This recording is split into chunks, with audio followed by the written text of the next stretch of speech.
என்ன வேணும் ஸ்கூலுக்கு எல்லாமே இங்கிருக்கு. Super Saravana stores, Chennai, Madurai, Kovai.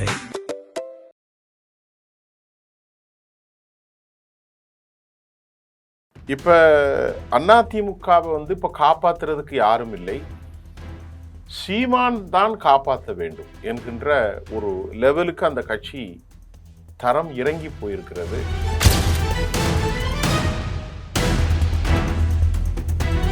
இப்போ விராலிமலை விஜயபாஸ்கர் அநேகமாக தாவேகாவில் சேர்றதுக்கு அவர் முடிவெடுத்திருக்கிறார்.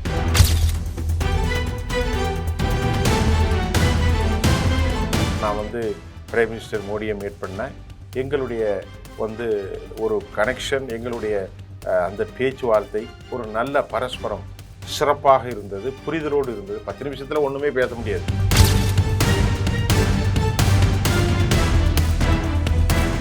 சிவி சண்முகம் தாவேகாவில் இணைகிறார். டெல்லியில் அவர் பிரதிநிதியாக போகிறார்.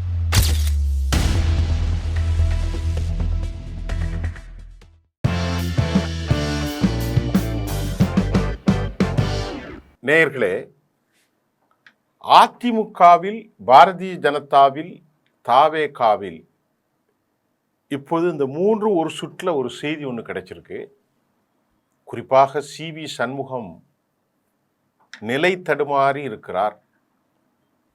அதே போன்று விஜயபாஸ்கர், விராலிமலை விஜயபாஸ்கர், டாக்டர் விஜயபாஸ்கர், அவரை பற்றியும் எஸ்பி வேலுமணியை பற்றியும் அமித்ஷா, இப்படி ஒரு முக்கோண பரிணாமத்தில் ஒரு செய்தி வந்திருக்கிறது.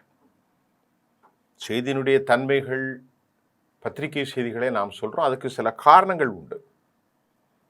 இப்போ அதிமுகவை இப்போ காப்பாற்றுறதுக்கு யாரும் இல்லை, சீமான் தான் காப்பாற்ற வேண்டும் என்கின்ற ஒரு லெவலுக்கு அந்த கட்சி தரம் இறங்கி போயிருக்கிறது.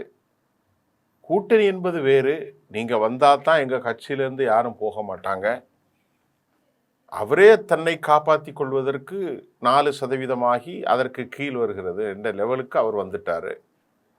இப்போ அவர் எப்படி இவர்களை காப்பாற்றுவார்கள் என்பது, மூழ்கி கொண்டிருக்கிற ஒரு மனிதன் ஆற்றில் தன்னை காப்பாற்ற வந்தனையும் சேர்த்து பிடித்து இழுத்து தண்ணீர்லேயே மூங்கி போகிறதுக்கு ஒப்பார கதையாக தான் இவங்க கதைலாம் இருக்குது. இப்போது சிவி சண்முகம் ரொம்பவே அப்செட் ஆகிட்டாராங்க. அவங்க எனக்கு அரசியலே வேணடா அப்படின்ட்டு ஒரு கட்டத்தில் அவர் ரொம்பவே மனம் உடைஞ்சிட்டாராம். அப்போ வீட்டுக்குள்ளே குழப்பம். இனி எடப்பாடியோட உருப்படாது, தாவேகாவோடையும் சேர்க்க மாட்டாங்க. இப்போ எங்கே போய் சேர முடியும்? ஒன்றும் சேர முடியாது. பிஜேபியும் சேர முடியாது, திமுகவும் சேர முடியாது. இப்போ உங்கள் அண்ணன் நியூஸ் டே நடத்தி கொண்டு இருக்கிற திரு ராதாகிருஷ்ணன் ஏற்கனவே இருந்த எம்பி பதவியை தொலைச்சிட்ட, இப்போ எம்எல்ஏ பதவியும் தொலைக்க போறியா?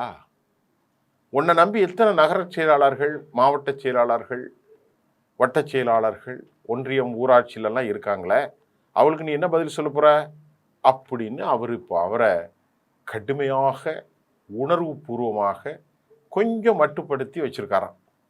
இது சிவி சண்முகம். ஆக சிவி சண்முகம் எங்கே போவார்? அவருக்கு எங்கேயுமே அவருடைய அவருடைய அவருடைய என்ன சொல்கிறது, அந்த ஸ்பேஸ், அவருடைய அந்த வாய்ஸு, அவருடைய அந்த மூமெண்ட், அது மற்ற எதுவும் ஒத்து வராது. ஒரு ஃபாஸ்ட் ட்ராக் வண்டி அது. இப்போ விராலிமலை விஜயபாஸ்கர் அநேகமாக தாவேகாவில் சேர்றதுக்கு அவர் முடிவெடுத்திருக்கிறார் அப்படிங்கிற தகவல் வருது. புவனகிரியுடைய அருண்மொழி தேவனை கேட்கும்போது அவர் கொஞ்சம் மனம் இல்லாமல் இருக்கிறார். இந்த பக்கம் அந்த பக்கமாக அந்த மனசில் இருக்கார். ஆனால் விஜயபாஸ்கர் ஏற்கனவே அனிதா ராதாகிருஷ்ணன் மூலம் எலெக்ஷன் ரிசல்ட் வர முடியல டிஎம்கேயோட பேசியிருக்கார். ஸ்டாலின் கொடைக்கானலில் இருந்தபோது அப்போது அனிதா ராதாகிருஷ்ணன் பேசினதாகவும், ஏன்னா உங்கள் கட்சிக்கு வந்துடுறேன் அப்படின்னு சொன்னி, அதுக்கப்புறம் உங்களுக்கு தெரியும் ரிசல்ட்டு உல்டாவாக மாறினனால இப்போ அவர் இங்கே போகிறாரு. இது ஒரு செய்தி. இந்த செய்திக்கு அப்புறம் நான் சொல்கிறேன். 3வது, அனிதா ராதாகிருஷ்ணனுடைய விவகாரத்தை தாண்டி ஸ்டாலினோடு விராலிமலை விஜயபாஸ்கர் இப்பொழுது தாவேகாவுக்கு போக காத்திருக்கிறார். அருண்மொழி தேவன் எடப்பாடிக்கு போக காத்திருக்கிறார். மூன்றாவது இவர் சிவிஎஸ் ஒன்றும் தெரியாமல் இருக்கிறார். நடுக்கடல்ல எந்த பக்கம் போகிறதுன்னு தெரியல. அவரு நிலைமை அப்படி இருக்கு. இப்போ எஸ்பி வேலுமணிக்கு அமித்ஷா மூலம் ஒரு தகவல் கடத்தப்பட்டிருக்கிறது. அது என்னன்னா, எடப்பாடி சரண்டர் ஆயிருக்கார். அதிமுக எப்படிலாம் காலி ஆகுதுன்னு பாருங்க. எவ்வளோ கேவலமாக ஒரு நிலைக்கு அந்த கட்சி எடப்பாடி அந்த கட்சியை கொண்டு போயிருக்காருன்னு பாருங்க. ஏடிஎம்கே அவுட்டு எப்படி காலியாக இருக்கிறது. அதில் ரொம்ப முக்கியமாக நம்ம பார்க்க வேண்டிய விஷயம், பஞ்சாயத்து பண்ணியிருக்கிறதாகவும் எஸ்பி வேலுமணி இங்கே வந்து சேரதுக்கு காரணமே அமித்ஷா தான். அப்போ முழுக்க அந்த பிடி பாஜகவில் தான் இருக்குது. பாஜக வந்து தாவேகாவில் சேர்வதற்கு அவர்கள் அனுமதிக்க மாட்டார்கள். ஏனென்று சொன்னால் அவங்க இங்கே வரும்போது அவங்களுடைய எல்லா மகிமையும் போயிடும், கதை முடிஞ்சிடும். அப்போ எஸ்பி வேலுமணியை ஒரு பெரிய ப்ரெஷர் கொடுத்து, நீங்கள் போய் பாருங்கள், எடப்பாடி பழனிசாமி இங்கே பேசியிருக்காரு, இப்போ நாம் காப்பாற்ற வேண்டிய காலகட்டத்தில் இருக்கோம் அப்படின்னு சொன்னனால எஸ்பி வேலுமணி மட்டும் இந்த பகுதிக்கு வந்திருக்கிறார். இப்போ மணியன் அந்த பக்கம் இருக்கார், ஏற்கனவே உங்களுக்கு தெரியும், ஓஎஸ் மணியன். அப்புறமா இன்னொருத்தர் பேர் என்னது, இந்த மாதிரி நிறைய பேர் இருக்காங்க. இப்போ எஸ்பி வேலுமணியினுடைய இந்த கூட்டணியில் அமித்ஷாவினுடைய அந்த பஞ்சாயத்தின் மூலம் அவர் கூட இருந்தவர் தங்கமணி, இந்த மாதிரி ஆட்கள்லாம் வந்திருக்காங்க. அதிலிருந்து தான் விஜயபாஸ்கர் பிரிஞ்சிருக்கார், அதிலிருந்து தான் சிவி சண்முகம் பிரிந்திருக்கிறார். இதற்கு காரணம் தாவேகா அவர்களை ஆசை காட்டி தமிழக முதலமைச்சர் நேரடியாக தமிழ்நாடு முதலமைச்சர் அவர் வீட்டுக்கு, அவருடைய இடத்துக்கே சென்று அவரை கண்ணியப்படுத்தி அவருக்கு சால்வை பொருத்தினார். அதற்கு பிறகு இவர்களால் 24 தொகுதிகளுக்கு 24 எம்எல்ஏக்களுக்கு மேல் கடத்த முடியவில்லை. ஆக இதனால் இப்போ நிலை குலைந்து போகிறார்கள். அப்புறம் ஏடிஎம்கேல பழனிசாமி கூட போகிறது எந்த காலத்துக்கும் இனி அதுக்கு வெற்றி வராது. இன்றைக்கி தமிழ்நாட்டில் இருதுருவ அரசியல், தாவேகா திமுகங்கிற மாதிரி தான் இருக்குது. ஏன்னா தனிச்சே 35% எடுத்துட்டாங்க. எந்த கூட்டணி, ஒரு சின்ன கூட்டணி கூட இல்லைங்க, 35% எடுத்துட்டாங்க தாவேகா. அப்போது அவங்க நாளைக்கு தவறு பண்ண போகிறாங்க. அவங்க நிறைய சேலஞ்ச் இருக்குது, நிறைய இருக்குது. என்ன சேலஞ்சஸ்னால், இந்த வாக்குறுதிகளை நிறைவேற்றணும், பாயிண்ட் நம்பர் 1. ரெண்டாவது வந்து டெல்லியோடு கனெக்ட் ஆகணும், தமிழ்நாட்டுடைய ஆதார திட்டங்களுக்கான நிதியை பெறணும், எதிர்க்கட்சிகள் வைக்கக்கூடிய குற்றச்சாட்டுகளை முகமுகமாக சந்திக்கணும். இன்னும் பல பிரச்சனைகள் இருக்குது. டெம்பிங், எக்ஸிஸ்டிங் கிரைஸ் அப்படின்னு சொல்கிற மாதிரி இருப்பு பிரச்சனைகள் மலை போல குவிந்திருக்கிறது.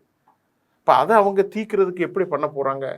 நிதி ஆதாரம் இல்லை, நிதி ஆதாரமே அவற்றில் கிடையாது. மத்திய அரசு கொடுத்தா தான் உண்டு. இப்போ மோடி அவர்களோடு 10 நிமிஷம் தான் விஜய் பேசியிருக்கார். டெல்லிக்கு போயிட்டு 35 நிமிஷம் நிர்மலாவிடம் பேசியிருக்கிறார்கள், சீதாராமன் அம்மாவோடு பேசியிருக்கிறார். அமித்ஷா அப்பாயின்மெண்ட் இல்லை, காங்கிரஸ் அப்பாயின்மெண்ட் இல்லை. இது குறித்து என்ன தகவல்னு இல்லை. சிலவங்க சும்மா அப்படி இப்படி அதெல்லாம் யூகத்தில் நம்ம பேச முடியாது. அமித்ஷாவுக்கு ஒரு வேலைகள் இருக்கலாம், அது அவர் போயிருப்பார்.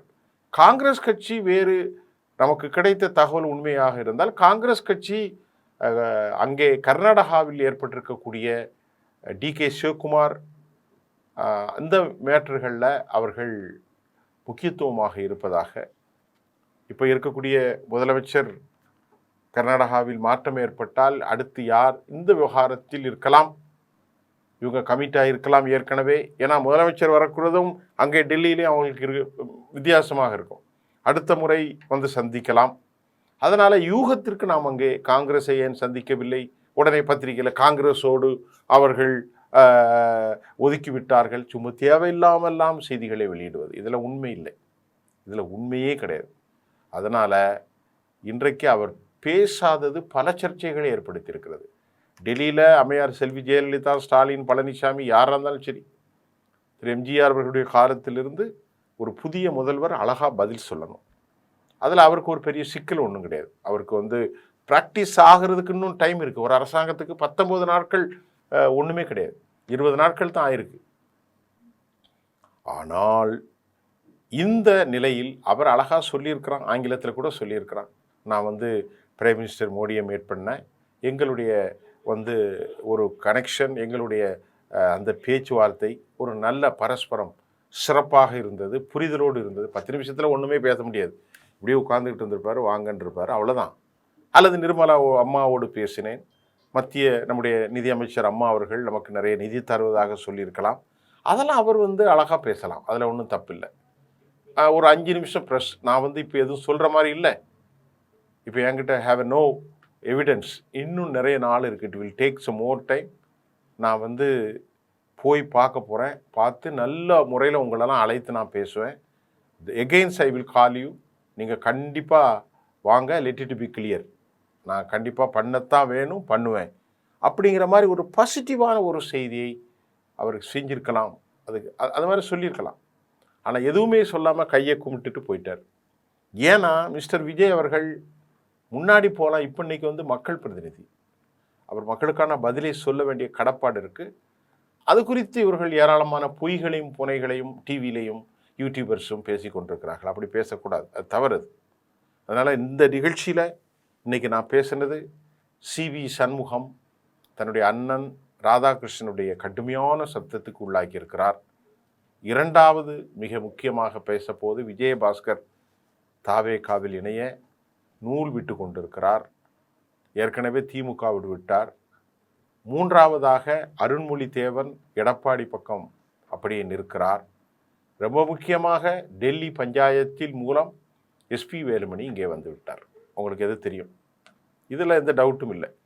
டெல்லி பஞ்சாயத்தில் இப்போ அவரே வந்துட்டார்ப்பா, என்ன அழுதாரோ என்ன தொலைஞ்சாரோ தெரியல, அமித்ஷா அவர்கள் சொன்னதை கேட்டுட்டு தான் இங்கே வந்திருக்கார்.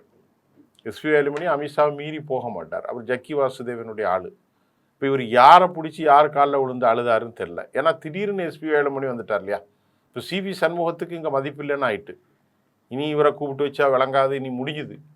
எடப்பாடியை ரொம்பவே க்ளீன் பவுல் பண்ணி விட்டார், அதனால் அவருக்கு இங்கேயும் போக முடியாது, தாவேக்காலும் சேர்க்க மாட்டாங்க. ஆனால் இப்போ தமிழ்நாட்டுடைய ஒரு செய்தி வந்திருக்கிறது, சிவி சண்முகம் தாவேக்காவில் இணைகிறார், டெல்லியில் அவர் பிரதிநிதியாக போகிறார் அப்படிங்கிற செய்தியை தமிழ்நாட்டில் பிரபலமான ஒரு செய்தியேடு தெளிவிட்டிருக்கிறது. என்கிட்ட ஆதாரம் இருக்குது. சிவி சண்முகத்தை தாவேகா தனது கட்சியில் சேர்ந்து டெல்லி பிரதிநிதியாக அவரை நியமிக்க விருப்பம் தெரிவித்திருப்பதாக செய்திகள் கிடைத்திருக்கிறது. அதனுடைய உண்மைத்தன்மைகளை பற்றி நாம் சொல்ல முடியாது. ஆனால் இன்றைக்கு பிரபலமான நாளிதழில் இன்று மதியானம் 12 மணிக்கு தற்போது வெளியிட்ட செய்தியில் சிவி சண்முகத்தை டெல்லி பிரதிநிதியாக ஆக்குவதற்கு தாவேகா அனுமதி என்ற செய்தி வந்திருக்கிறது. அதனுடைய உண்மைத்தன்மைகள் குறித்து நாம் அடுத்து பேசலாம். அது கூட தினமலர் பத்திரிகை தான் அந்த செய்தியை சற்று முன்னர் வெளியாகி இருக்கிறது, அதே நம்ம சொல்லிடுவோம். இன்னொரு பத்திரிக்கைனா நீங்கள் எதுவும் குழம்பக்கூடாது. அதனால் இதுதான் நிலைமை. மீண்டும் அடுத்த செய்தியில் நாம் உங்களை சந்திப்போம். நன்றி.